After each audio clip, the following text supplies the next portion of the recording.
This is Patty St. Pat. I'm giving your series a 10 out of 10. You show so much love for your people that you interview and all of us because you break down information that is helpful and an inspiration. So I just wanted to thank you for all that you do and hope that you don't stop doing this series because it does help. It truly helps with someone that is going through OCD and depression. So thank you so much, Jen. I appreciate you. I wouldn't say it's so much thinking positively. I think it's more having a solution focused approach. Because if Hmm. we have a look at what we tend to do when we're in that mindset, whether it's beating ourselves up because we're not good enough for the world or blaming the world because we're in a particular position, until we've kind of worn ourselves out and looked at every single possible scenario we could possibly get through this, if we keep going around like that, we're not going to find the answers we seek. And it isn't so much as saying, right, okay, you're in a real tough time and I expect you to sit there and bring in positivity. The last thing we're going to do is that. But at the Hmm. same time, what this is realizing, okay, I've been here before. How do I keep going around in this cycle? What can I change within this moment now?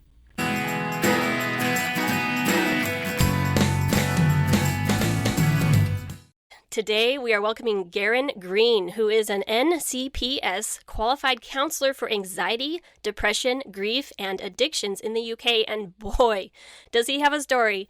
And thank you so much, Garon, for being so vulnerable and willing to share your story, because I know your story and wisdom is going to help give others hope and encouragement that we so desperately need in this world so that they can overcome some of these things too.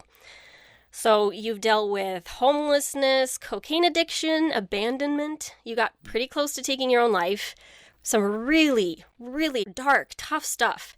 And yet you are a living example of lasting triumph over evil. You are now free of addiction. You have a thriving counseling business, and your experiences give you that depth of understanding that allows you to help others who are dealing with some of these things. So to start, will you tell us where your mindset was when you were struggling, what got you there in the first place, and what kept you there for so long?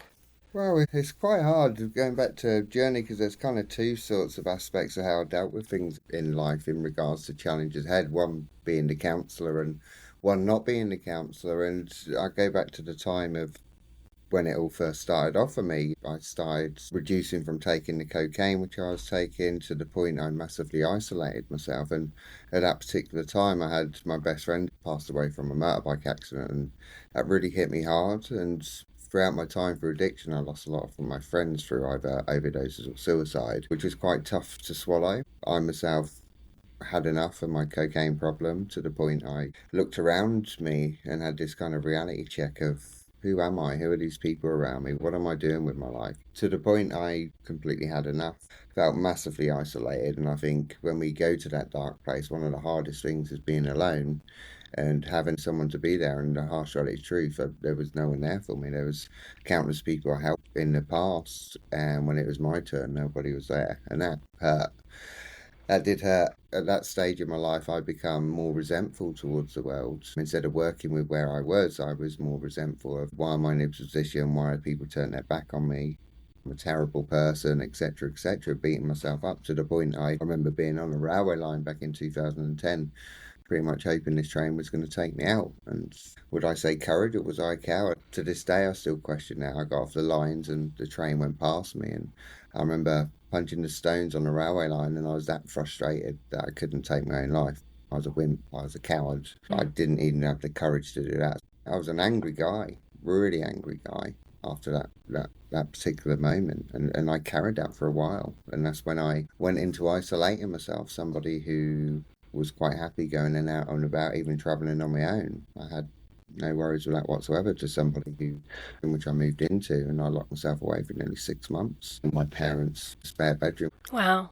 The isolation that you mentioned is kind of the pivotal marker for a lot of dark places that people find themselves in. That's kind of a similar thread throughout all of the stories that I hear, is just feeling very alone. I'm of the belief from a Christian mindset that that is the goal of the darkness, is to get us to that place where we feel alone and hopeless enough that we stop trying, that we give up all hope and we despair enough that we never make it back.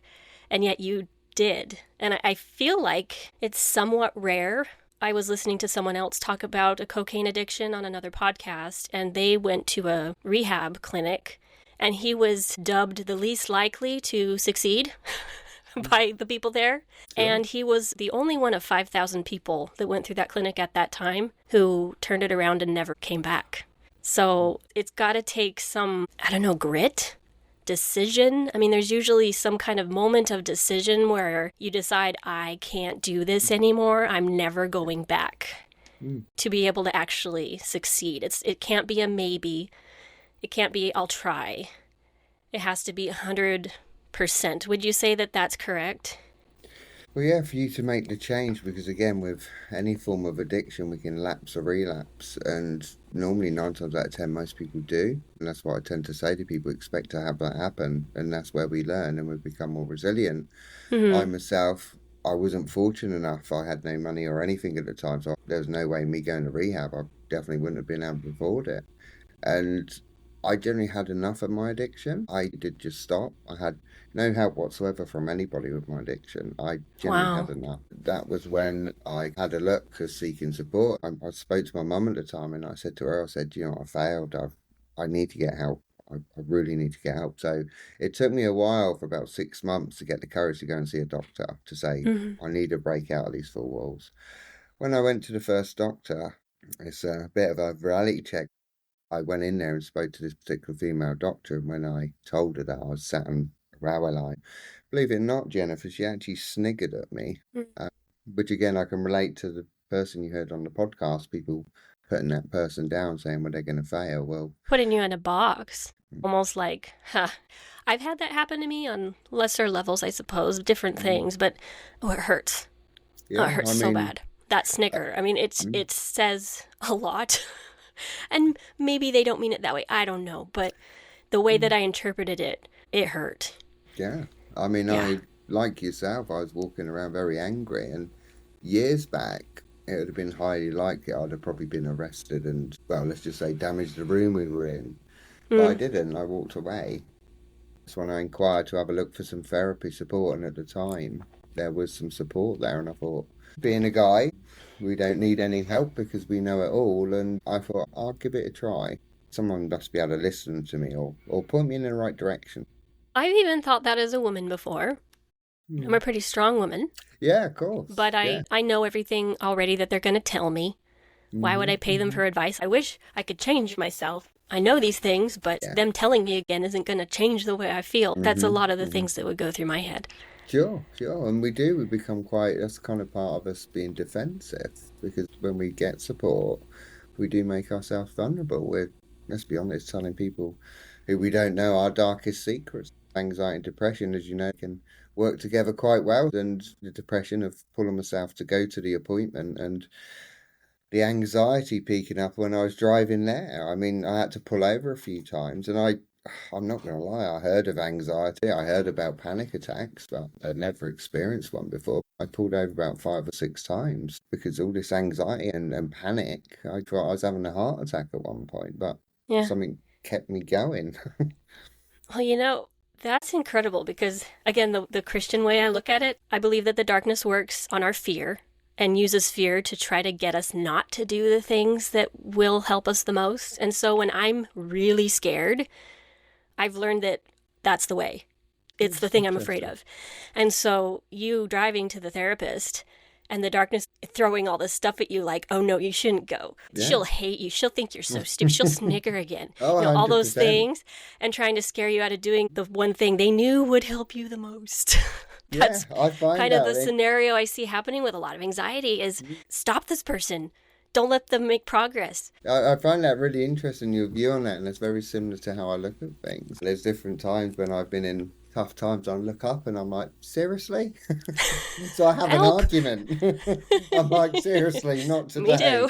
Yeah, so I mean, I can relate to your approach. I find that really interesting. How many of us have that barrier of fear in front of us, and how scary is it to step across that barrier? But the only way we're going to find out the truth and find our answers is when we have the courage to step beyond that barrier of fear. That's where we truly discover our answers, which is a scary move to make for many of us, unless the darkness comes out. And it convinces us the best it can to say, well, avoid and run for the hills. And something inside, you're like, well, actually, no, I'm going to turn around and face you this time. You went to that appointment, which was kind of a pivotal experience for you from what I've heard in your other podcast.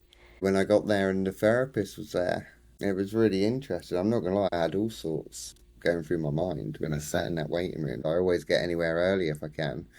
And those 15 to 20 minutes felt like hours because I had so much going through my head, interpreting, fortune telling. I was having all these cognitive distortions going on. And I always remember I sat there and I chuckled a bit because the door opened, and reflecting back now, my stomach dropped. Kind of like jumping on a roller coaster ride when she opened that door. But I'm glad I walked through it. I'm glad I walked through it. What I remember you also saying was that you were kind of put out because you're like, a woman? I wanted to talk to a man who can understand me. What can this woman possibly know about what I'm going through? This does not look like a woman who can help me. Yeah, like you're just like, oh, what have I done? But then she said something to you in that appointment that kind of made you angry at first, right? Like you said, when I saw her, I'm instantly judgmental guy straight away, and she was quite a bit younger than me. And I think, geez, lady, what I've got in here, you're not going to cope with. And that's where I was with my mind. And one part, embarrassed to speak to a woman about my problems. We made some progress, and she was using some CBT on me at the time. And CBT being cognitive behavioral therapy. Yeah, that helped a little bit with challenging my thoughts, which is really good. And you form a relationship with your therapist because you're on that journey together and you do go through the ups and downs. And she was making progress. I always remember she said, what's your room like at your parents' house? And I'm not going to lie, Jennifer, it threw me off. I was like, huh? What do you mean? What does that have to do with anything? Oh, yeah, instantly. I'm like child mode. What am I, 16 years old? I know how to tidy my room. So my head was defensive straight away. And I left the session really pissed off and put out. I was annoyed. I was like, what am I, bloody 16 again? I know how to tidy my bedroom.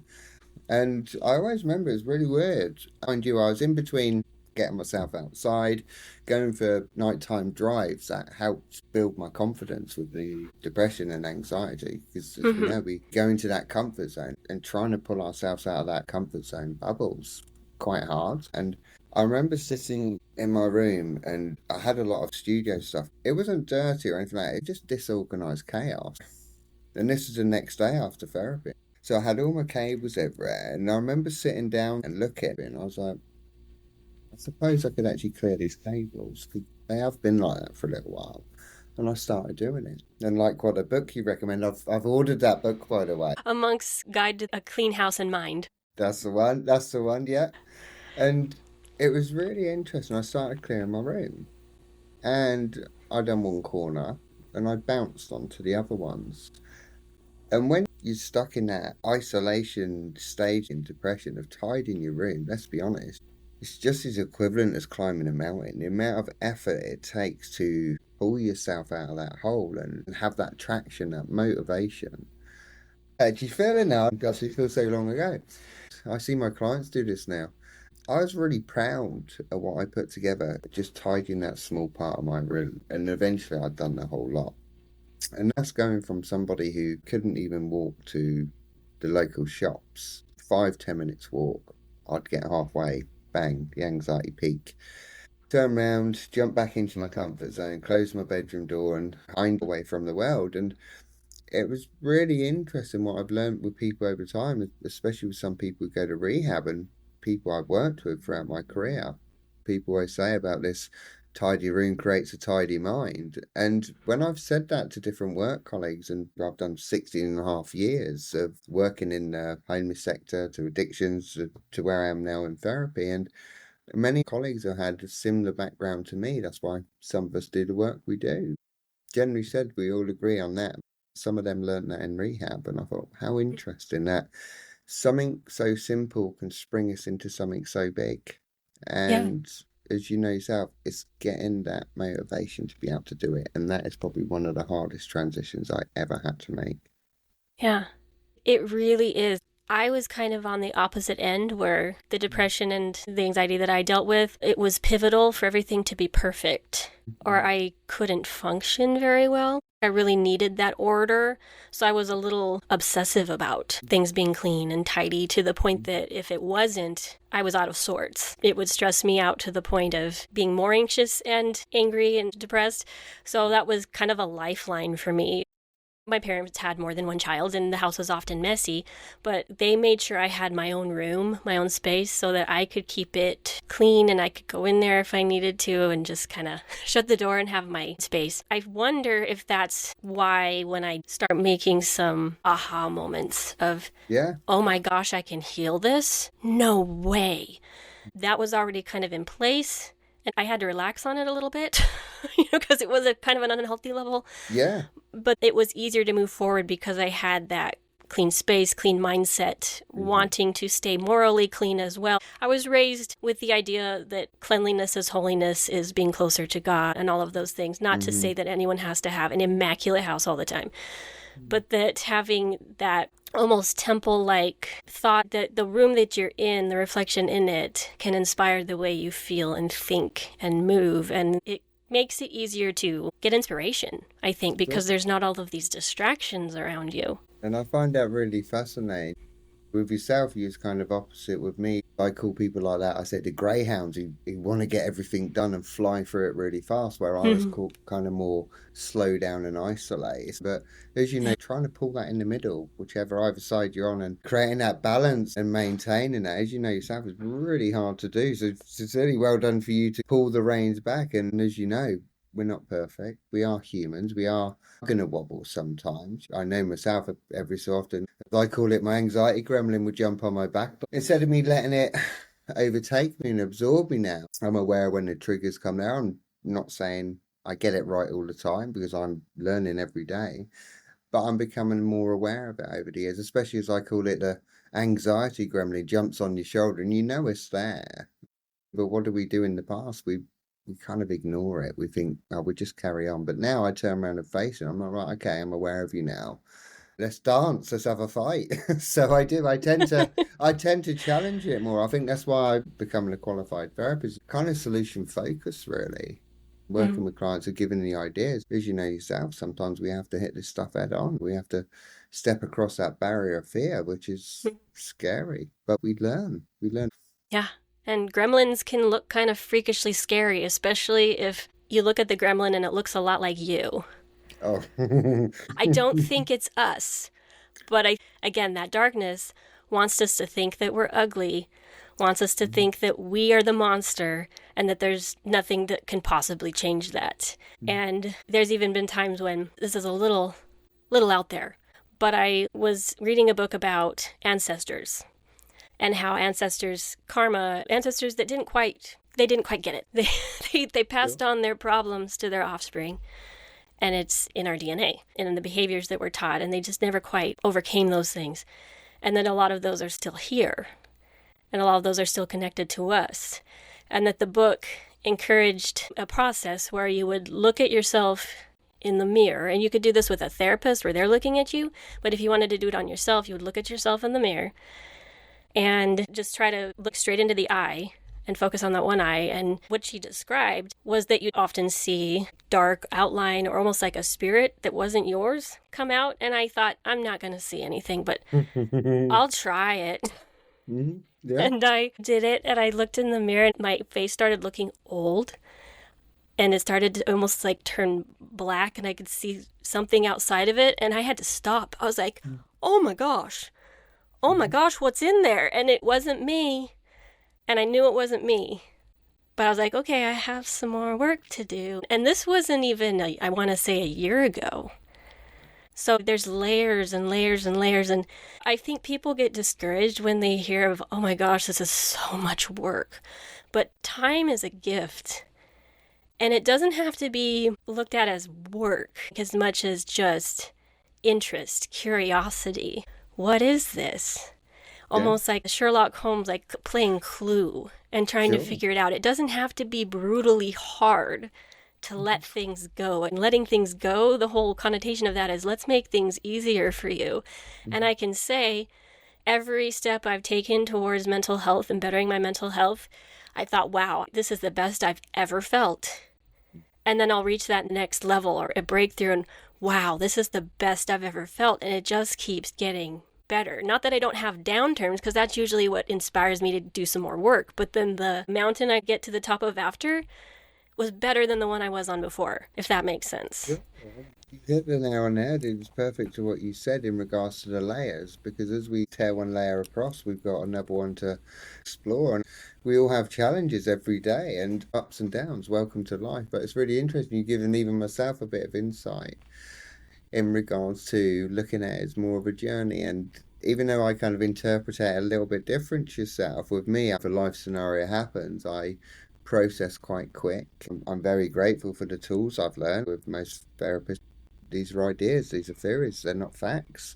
Some of them work wonderfully well, but it's turning around and facing this stuff. And when you get through it, that amount of relief you have, and some of us, we're not used to giving ourselves praises. And I found it really powerful that you faced the mirror.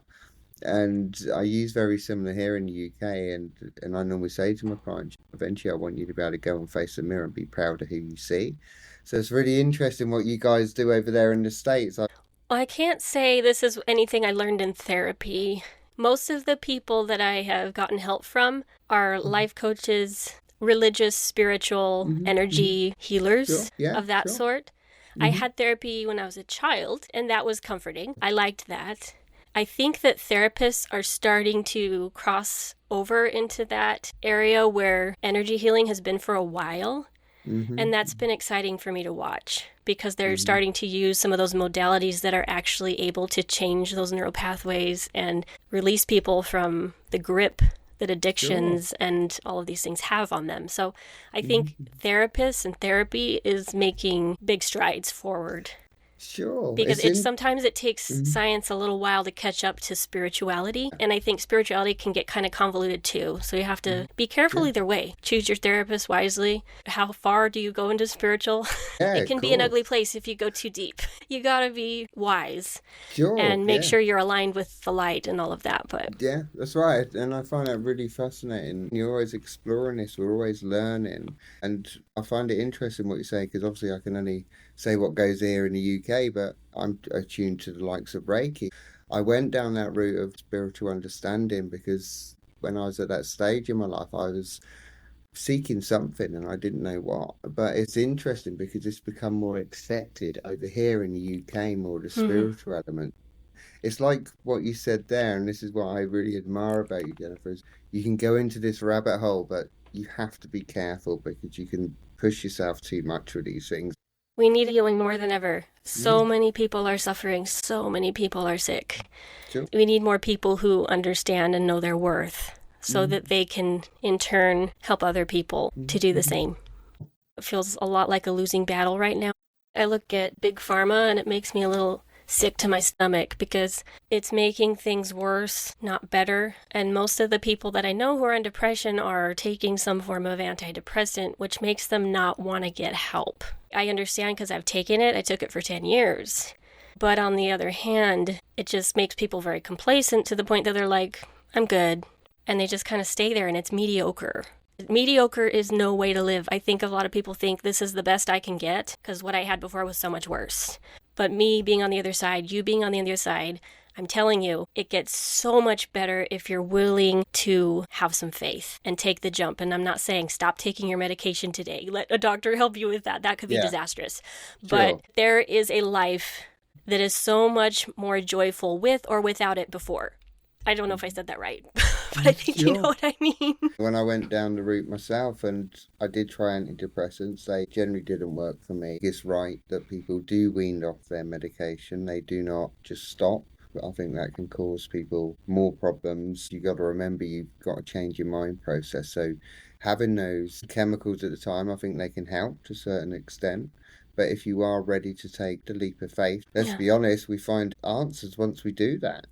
Yeah, that's the journey part. And for some people, it gets worse before it gets better. But I would encourage anybody who's preparing to get off their medication to overdose on omega-3s like crazy. I mean, like big time. You're eating fish 3 days a week. You're taking an omega-3 every day.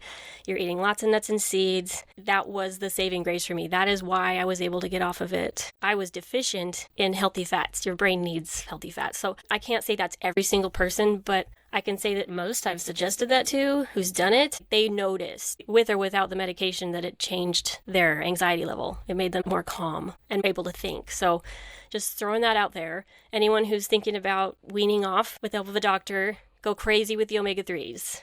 It can't hurt you. Let's just put it that way. It's a healthy approach. Good on you. And you found your own wavelength. An answer to a prayer. Mm-hmm. Hooray. For you too. And with that said, I wanted to ask you a few more questions. What makes people resist vulnerability so much? Isolation we go through, the lack of support, and it can feel quite immense. We're not used to being on our own, and we can go down the route of kind of internalized blame with ourselves. So while sometimes we can eventually move past it, there's a phase what we tend to go through, which can be a degree of self-blame, which again keeps us trapped. Or like I did many years back, blamed the world because of where I was. It's hard to go through that stage and process it. How we respond to our difficult reactions, but sometimes it can, really keep us from moving forward. So it's learning to deal with these one at a time. That's what I tend to say to many of my clients is breaking this down. If we got a big cake in front of us, so to speak, we can't swallow the cake in one sitting. And it's the same as our thought processes. We try to understand it. We try to do it all at once. We go into fortune telling because we think this worst case scenario is going to happen. And as you know, we go through that spiral and we completely exhaust ourselves with that. So we learn to break this down into segments and we deal with one thing at a time. So again, we have that entrenched thought pattern. We're not good enough. Why did these people treat us this way? That's how we kind of defend ourselves, stand our ground, and it's our way we release these feelings. If we have a look at anger and frustration, for example, when it first kicks in and we don't really know how to control it, let's be honest, and the last thing we are going to do is look in that mirror and just say, right, that's all your fault. Everything you've done is your fault. We go externally, and then we can start blaming ourselves afterwards. So we stay stuck in that area for quite a while. Seems like it's this preoccupation with blame. Someone must be to blame. Yeah. And just pointing fingers everywhere and then eventually pointing it back at yourself and it's all my fault. When fault's kind of beside the point. We're all imperfect people who make mistakes, and the mistakes that other people have made that have hurt me have given me opportunity to grow in ways that I couldn't have without them. And I've learned to be grateful for the people that hurt me for that reason. They gave me this experience. And I believe that karma is real. If some of these people have not changed, they will eventually. They'll have to. It's just kind of how it works, here or there, on the other side. But it's not my job to hold on to the pain that they offered to me and suffer for it every day when you don't have to. That's just letting them win over and over and over again. Or rather, the darkness that caused them to do it in the first place, because I don't think anyone here actually wants to be a bad person. I don't think anybody, not even the worst of the worst. I don't know why or how they think. But if we don't let go of that, their karma will become our karma, because we just won't let it go. And so if you can instead be grateful for the opportunity to learn or to experience something that will then give you the opportunity to help other people who've been through things that were equally as awful, you are then a blessing to others. I've learned to look at it that way. I'm not always successful, but I really try. I've really tried to forgive everybody and to move on and wish them the best. Like, genuinely wish them the best. Again, not always easy to do when someone's hurt you and they don't apologize or they don't feel bad.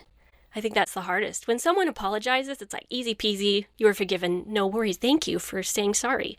It's not as easy when they're still gloating or still continuing to try to hurt you, right? Sure, and it's accepting what's happened. And as I say to people, I'm not saying what happened to you in your past is right, but there's generally nothing we can do about the past. We're never going to change that. But if we have a look at this in a more productive way, we grow. It's gaining that resilience and that confidence and grow from that. And these people have treated you wrong. We're human. We don't want to be hurt or any of those horrible feelings we can feel sometimes. But at the same time, it's letting it go because, again, the more we keep attached, the more we're going to keep them in our world, and the less of a chance we have a chance to progress. But we got to make that transition into moving forward, and that transition and that acceptance is a real hard pill to swallow. But once we start learning to do that, we grow instead of being held back by the past. Yeah.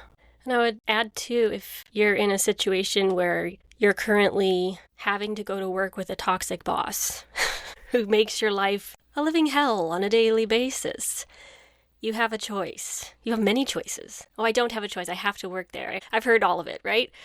You have a choice. You can find another job. You can learn emotional resilience through this process that will allow you to go to work with someone trying to make it a living hell and make it into something that is fun and bearable because you change.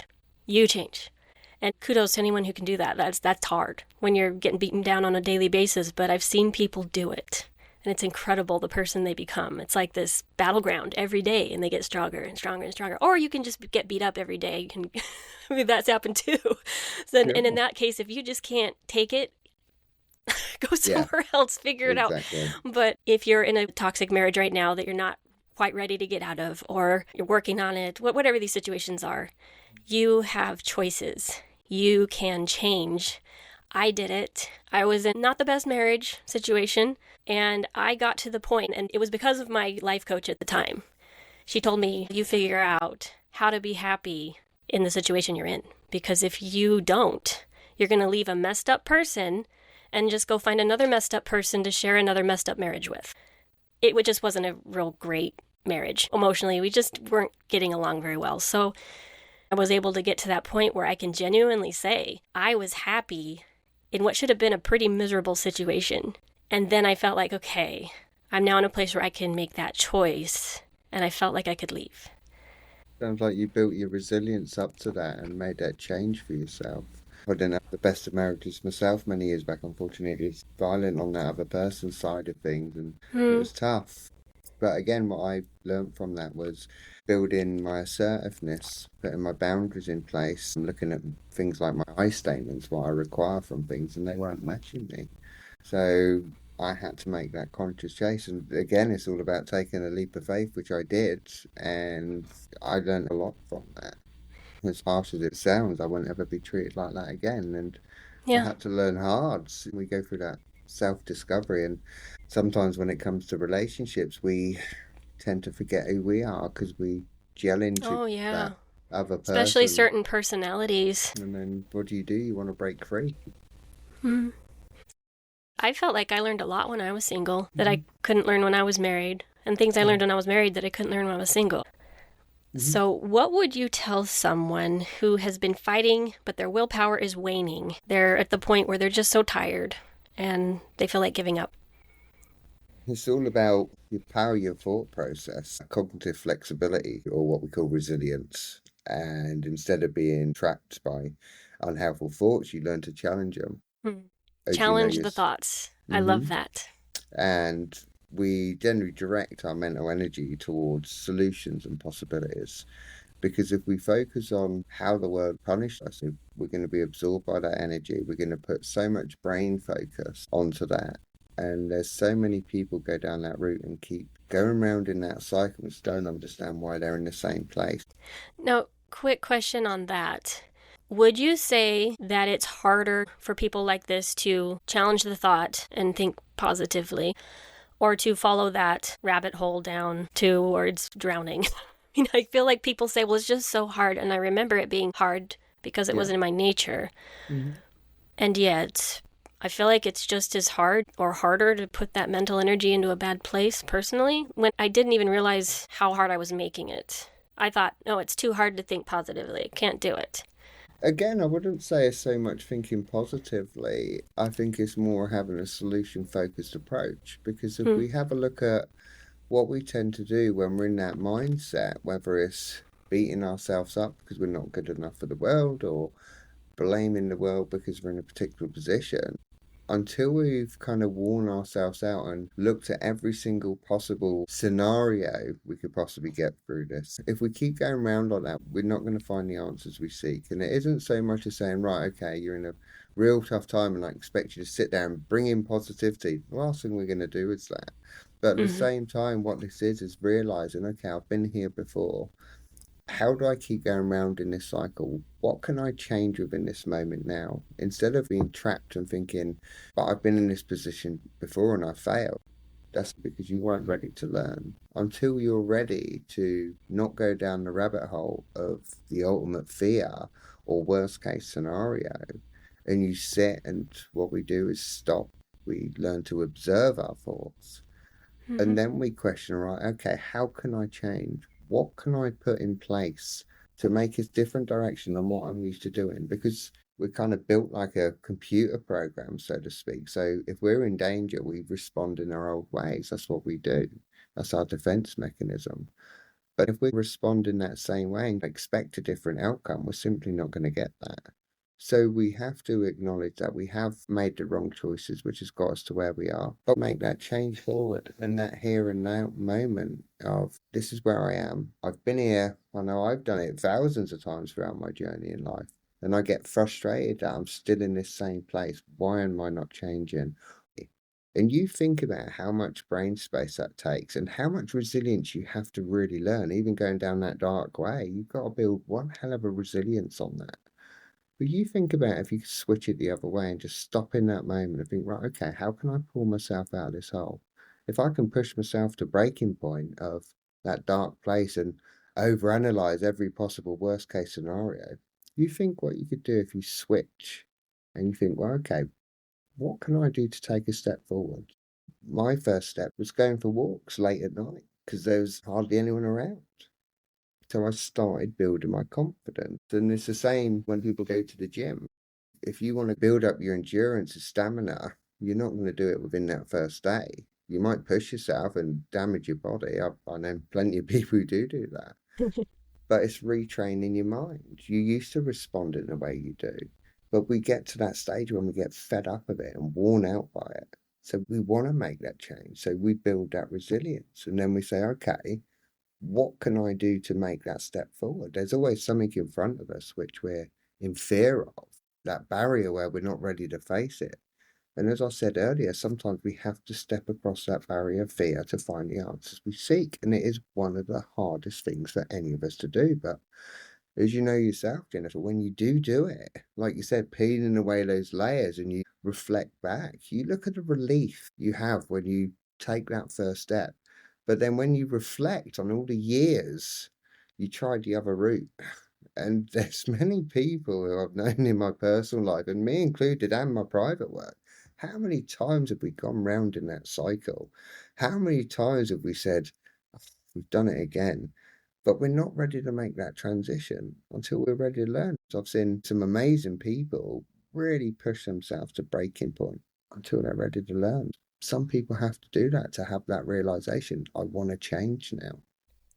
I think that point is available for everyone. Again, either here or there. Some people, they die pretty miserable.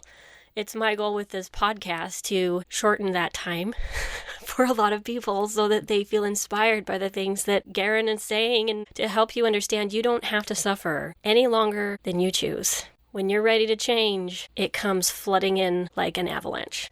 It's real, it's powerful, all the things you need will show up. They'll feel inspiration. You'll start knowing what to do, but you have to decide. And when you were describing that hole, I had this visual of a person with a tool belt and all the harnesses and things. And, oh, there's a rope here. Oh, look, it has a latch. How do I use this thing?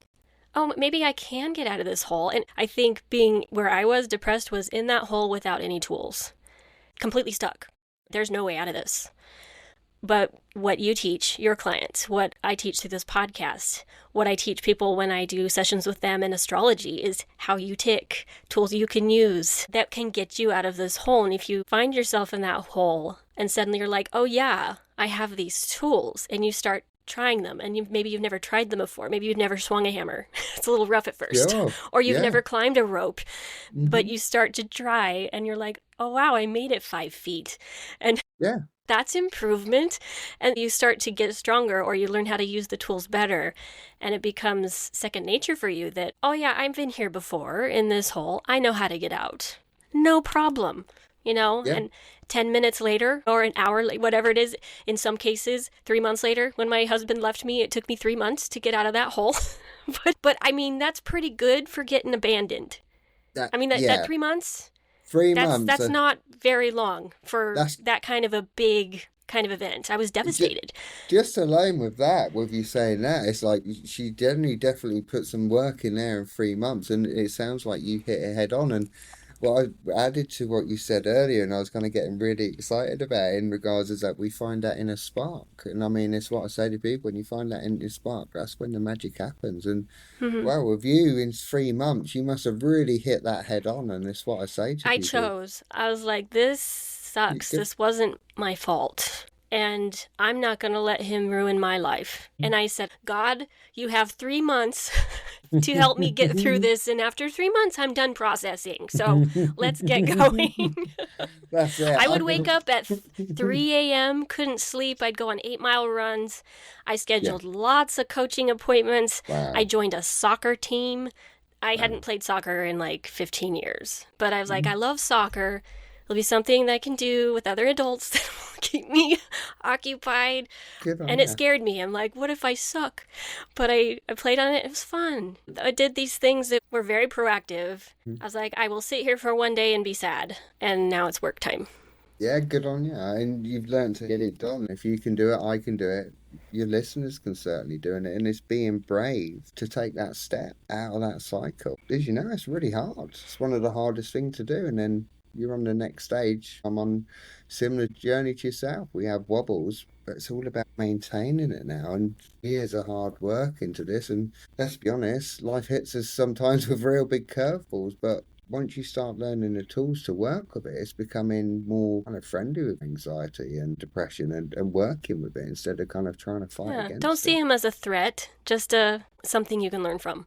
And something outside of yourself. Like, I'll call it the spirit of anger or the spirit of anxiety. This isn't me. This is just something that I'm feeling right now. Yeah. Or some sort of spirit that's not going to stay. They've got to go. Sure. And the thing is, what's powerful there, Jennifer, is that you're acknowledging it. How many times have we ignored it? Just go away. I don't want to think about it. Confronting, like you said, and observing it. I loved how you said the word observe. Don't judge it. Don't judge it. Just look at it. Make observations. As soon as you start judging, that's when you start going down that hole again. No judgment. Just look and get curious. Yeah, 100%. I agree with you there.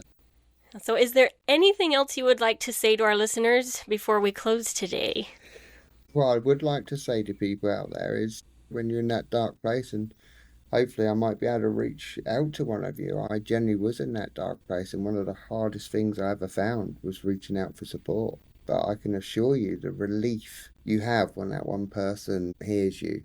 It's even now I'm getting a bit choked up about it now because it's one of the hardest things for any of us to do, as you know, reaching out for help. So you can either contact Jennifer or even myself if you need ideas, or even just send me an email just to pick my brain. If I can give you some idea to help you pull yourself out of that hole, I'm more than happy to do so. So just remember, find that inner spark and be brave. And I'm guessing there's really nothing you haven't heard. If you think I'm the worst person on the planet, you can't possibly understand me, trust someone like Garon. He's amazing. He would love to help you. There's no depth too far for someone to reach and bring you up. And we want to. We care about you. So how can people reach you, Garon? They can get hold of me through my website, which is GaronGreenTherapies.com. I'm still getting up to date with all my digital media side, but you can find me on TikTok and Instagram under Garon Green Therapies. Feel free to reach out. If you've got any questions, by all means, fire me a question and I'll answer the best I can. And if I can point you in the right direction, it'll be a true honour to do that.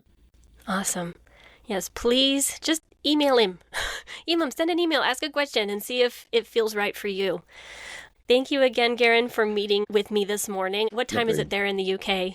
We're 6:20 in the evening. Oh, not too bad. You still got No. a few hours left before Betty Yeah. Bye.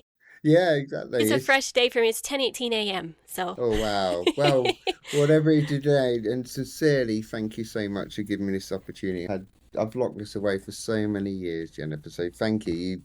You in the previous podcast. I'm meeting so many people now who are giving me confidence. So sincerely, thank you. If you want to go into a more deep dive into Garon's story, I would encourage you to listen to his interview on the Mindscapes and Memoirs podcast. It's on YouTube, and I'll link that interview on my website. You'll find a link to that landing page in the description. Well, it's been a pleasure. Thank you for your vulnerability and your willingness to turn your life into something just absolutely beautiful. So, this is the Overcome Depression podcast. You've heard from Garon Green, and I am Jennifer Sterling Campbell. See you next time.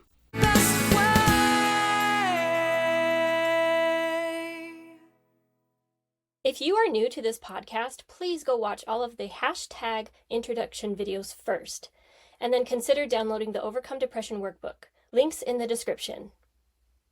The content in this podcast is based on my own personal beliefs, is for informational purposes only, and is not intended to substitute for medical advice, diagnoses, or treatment. Please refer to the full legal disclaimer in the description.